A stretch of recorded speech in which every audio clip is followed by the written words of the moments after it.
Hello and welcome to the Week 2 MOOC Roundup. I'm Alison and I've been one of the tutors on the message boards this week, and I've just got to say what fantastic discussions we've been having. I've been particularly interested in the section on economics, which I was responsible for, because that is really the basis of my PhD research, but there has been fantastic interaction and messaging going on right across the board. I've also really enjoyed the Mansfield Park close reading exercise. We've come up, I think, with some really good ideas for the symbolism that's been going on there, and thoroughly enjoyed reading all your contributions to that. I would like to begin this roundup, just by having a think about the figures, the numbers, the money that's in Jane Austen's books. We've been having a look at, and some fun really, playing with the currency converters, and there have been a couple of other links put up to help you contextualise the amounts of money that Austen mentions in the novels. She is very precise in what she says. People get £500 a year or £10,000 a year. But this is really important because it allows readers of the time to contextualise her characters and to pigeonhole them very precisely into particular socio-economic strata within wider society. Now, there's been a link put up to an Edward Copeland book called Women Writing About Money. I put that link up in the thread, and it really is worth going and having a look at. It's free to look at on Google Books, but he will help you understand what these amounts of money mean in terms of purchase power, and because of that, what they mean in terms of social status. Now, I've got a few examples here from his books that I thought I'd share with you in case you haven't been able to find the link, or you haven't got round to doing it yet. So £100 a year, Copeland says, that would buy you one servant. And with that level of money, we're just about looking at being Miss Bates, really. If you had £100 a year, Miss Bates and Mrs. Bates have their overworked servant Patty, who's perpetually harassed and having to run to the door. And this is about the level that they would have had to live on. Of course, there is Miss Bates' mother, Mrs. Bates, as well to cater for out of this money. And then, of course, Jane Fairfax comes to stay, and she's another mouth to feed. And I was reading an article recently which pointed out that if you look at how Jane Fairfax is described in Emma, she's often described as looking very pale, a bit thin, a bit poorly perhaps. And the author of the article pointed out that she doesn't seem to eat much when she's at home with Miss Bates. This is something Miss Bates mentions, that she doesn't have that much of an appetite. Yet when you see her out, if she's visiting other people, she does eat. And the conclusion was that perhaps she's not eating much at home because she herself is conscious of how tight money is. And she is trying to eat as little as possible to save money, to help out her aunt and her grandmother, when in fact it's having a detrimental effect on her own health. And one can perhaps wonder about Austen and whether Austen ever found herself in this position where she perhaps had to economise more than she wanted to, or whether she knew people in this circumstance who perhaps held back on things like food in order to maintain that standard of living, the external appearance of the standard of living, where they could, afford the servant, but in order to do that, they had to cut back on other necessaries. If we move up to £500 a year, this is quite a significant figure in Austen's fiction. This is the level of money that the women in Sense and Sensibility are left to live on when Mr. Dashwood dies. And this is quite good in terms of servants. This will get you 2 maidservants and a boy. And it will also, if the Dashwoods are anything to go by, buy you a cottage, or rent you a cottage in the countryside, although only if you have a very sympathetic landlord who also happens to be a relative. It's still a constrained life, though, at £500 a year, as you'll probably recall from what Mrs. John Dashwood says, that they will live ever so comfortably on that amount because they will have no carriage to run and they will hardly do any entertaining. So it's a very cramped life in terms of sociability. You're not going to be travelling great distances, you're not going to be having parties at your house, you're not going to be having people come to stay. It's you'll be all right, but it's not great wealth. And £500 is just about what Austen, together with her mother and her sister, lived on. And I often wonder whether there are very strong correlations between the cottage in Chawton and Barton Cottage, in terms of what could be afforded and what went on. If we move up a little bit to £800 to £1,000 a year, this is the level that gets you a carriage. Robert Ferrers, in fact, buys one on the strength of his mother promising him £1,000 a year, and we have great speculation in Emma as to whether or not Mr. Perry is going to buy a carriage, and this proves that Mr. Perry is actually doing very well indeed if he can afford to get a carriage from his work as an apothecary. £10,000 per annum and upwards is of course huge wealth, and it is, as everybody famously knows, the amount of money which Mr. Darcy receives in income every year. 10,000 was the rule of thumb, the minimum amount of income that you needed if you wanted to spend the season in London. And indeed, Mr. Darcy, as we know in Pride and Prejudice, maintains his estate Pemberley in the country, but also has a house in town for the winter. This apparently is where we get the phrase "go to town" on, because if you had enough money, then you could literally go to town and go to all the parties and enjoy yourself. Mr. Rushworth, of course, on £12,000 a year, he also has a house in town, much to the detriment ultimately of his wife, who uses her time in London to have various meetings with Henry Crawford. Sir Thomas and Lady Bertram also have a house in town, and they have £7,000 per annum, so they're pushing it a bit. But to continue the Mansfield Park theme, it's one of the reasons why Fanny, of course, is so worried about Edmund and Mary, because Mary is insisting that if they do marry, they should have a house in town, and their income is only going to be £1,700 per annum.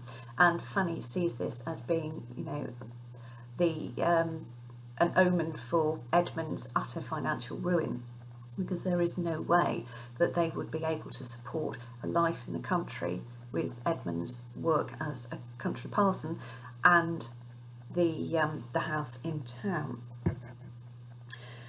I'd also like to talk a little bit about the marriage market. Now, this is something that has been occasioning an awful lot of debate on the message boards this week, particularly the reactions to the master key to the rich lady's treasury. Now, this is an extraordinary document, and we put it up there for the reason that it is an extraordinary document, and it answers a few questions about Austen's novels, which is, why do we know what these people are worth? And this is because it was common knowledge. There were documents like this circulating.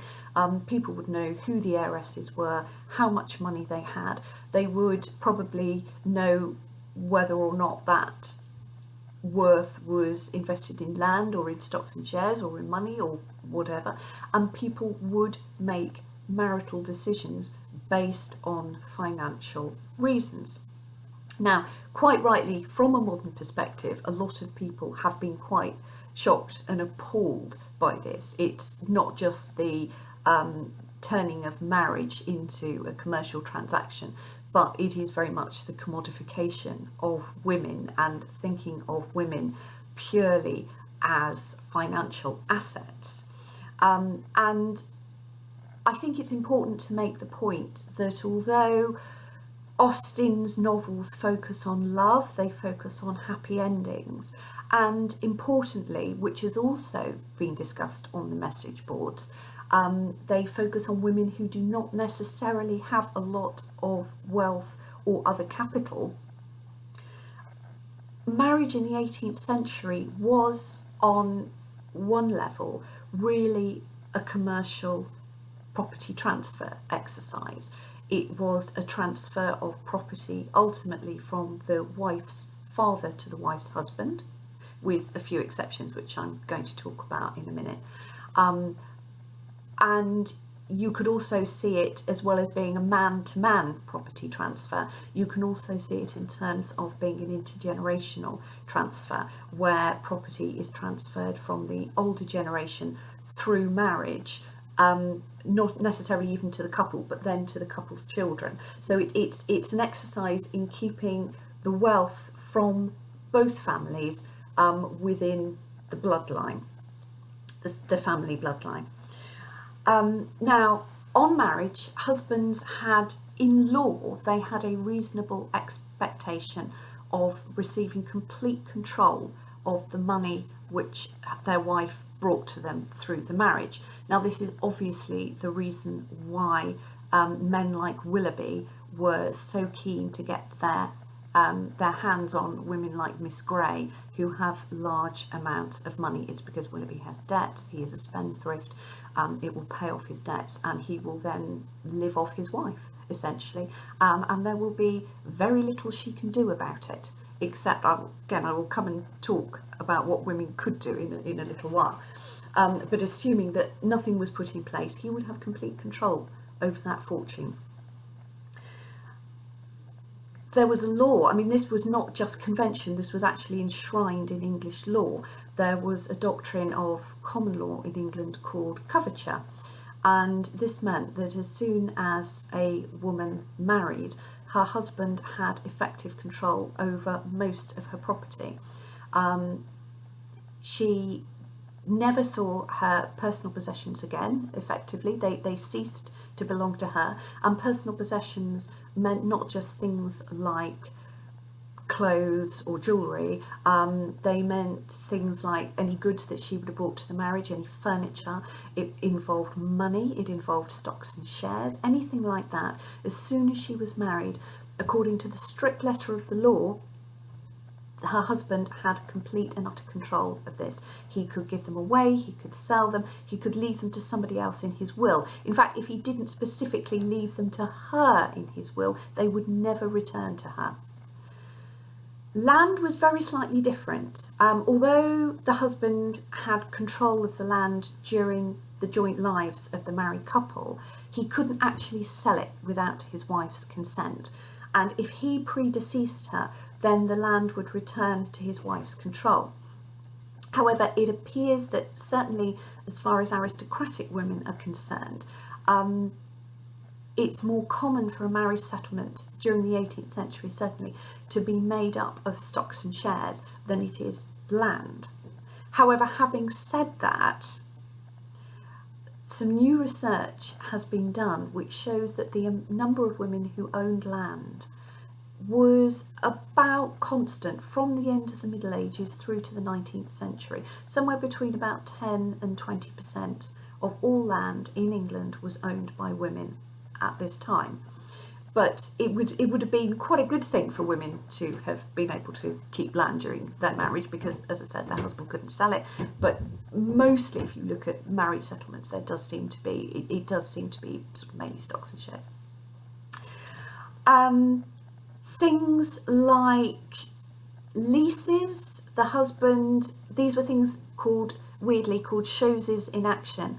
And if the wife owned the lease, the husband could dispose of it during her life, but if he didn't, then it would return to her. And things like debts, if the husband cashed the debt in, he would keep the money. But again, if he predeceased her without interfering or converting the debt into money, then it would come back to the wife at the end of the marriage if her husband died.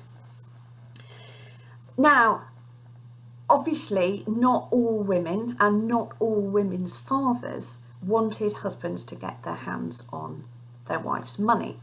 So what would have to happen if you wanted to stop your husband having complete control over all your assets during marriage was that in the marriage settlement there was a legal document drawn up.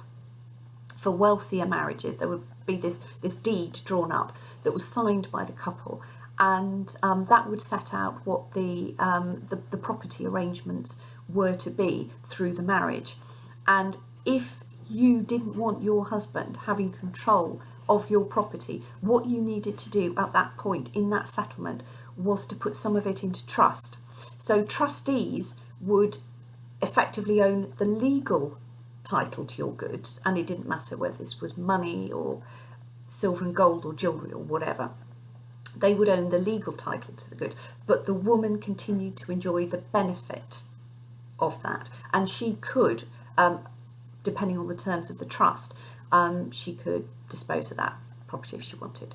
Women needed their husband's permission to make a will, so that if the wife was going to be able to make a will, that needed to go in the marriage settlement as well. It was, really quite restrictive, and the husband had to know about the separate property arrangements before the marriage, and he had to consent to them, because the law was very, very clear. Lord Thurlow, the Lord Chancellor, in a case called Strathmore and Bowes, which is definitely worth going and having a read. It's quite a phenomenal story.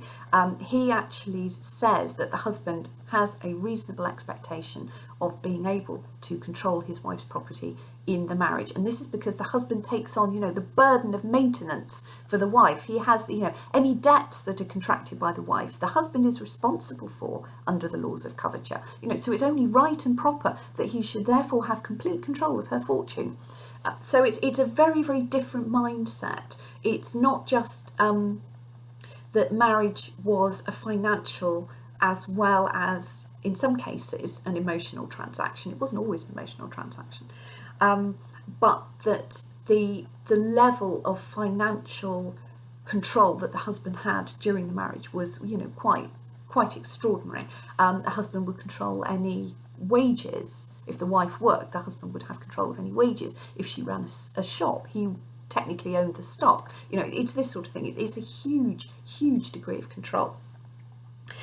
However, I'd like you also, those who haven't yet been on this part of the course, or those perhaps who have been on this part of the course and have read and digested the sources, I'd just like you to think about what this level of control means for how Georgian and early 19th century society perceived women. What message does it send to women? What does it tell us about how women were thought of in society? Lots of people looked at the rich ladies' treasury and said, well, this is a commodification of women. Well, what is this telling us about the position of women in society? Are women being treated as the equals of men? Are they thought of as being capable? If you have to have your husband come in and control your money for you, what does this say about society's view of you as a financial manager or you as a landowner? William Blackstone was a very famous lawyer who wrote a summary of the laws in England, the commentaries on English law, and he famously summed up coverture. And he said that it was the unity of persons. It was the husband and wife are one person, but the husband is that person. So the wife effectively under coverture loses her legal and economic personality. She almost disappears. She ceases to be an independent person in her own right. And I think if we look at Austen's fiction, Austen does not tell us this story. Austen does not conform to what the law was saying married women should and were capable of. If a woman disappears after marriage, what does that tell us about her competence, her her value as a unique individual. And I feel that Austen pushes against this. If you look at Austen's heroines, these are intelligent, witty, valuable human beings, and they make their marriages specifically because they are wonderful, unique individuals. It's not that they are getting ready for marriage with anybody. They're not generally being turned into marriageable material through the course of the novels. Otherwise, it wouldn't matter if Anne Elliot married Mr. Elliot or if Elizabeth Bennet married Mr. Wickham. What's happening in the novels is that they are meeting someone for whom they, as individuals, are a match, and they will go on in that marriage to make a valuable contribution as part of a partnership. And I feel the idea of the partnership comes through very strongly in Austen's novels. I also think she is making a very profound point about money and women as a commodity. A lot of the women in the novels, obviously not Emma Woodhouse, but the other women in the novels, the Dashwood sisters, Catherine Morland, the Bennets, Fanny Price and Anne Elliot, these are all Cinderella stories. These are stories where the woman really doesn't have the wherewithal to... These women wouldn't make it into the treasury of rich ladies. But Austen is saying, no, these are valuable, worthy women, and they should make good marriages because of their personality, their morals, their character, their attributes. They are going to be really good wives. They're going to have amazing marriages. And I feel that this message really pushes against the more transactional, commercial aspects of the Georgian and early 19th century marriage. Finally, I'd just like to chip in and talk briefly about manuscripts and what we have surviving in Jane Austen's own hand. There's very, very little that we have. We have the Juvenilia, we have Sanditon, we have the Watsons, which is another unfinished novel. And interestingly, if you want to go and explore it, there are 2 chapters of Persuasion, chapters 10 and 11 of Persuasion, which are available digitally on the British Library website, and I'll get a link put up for this.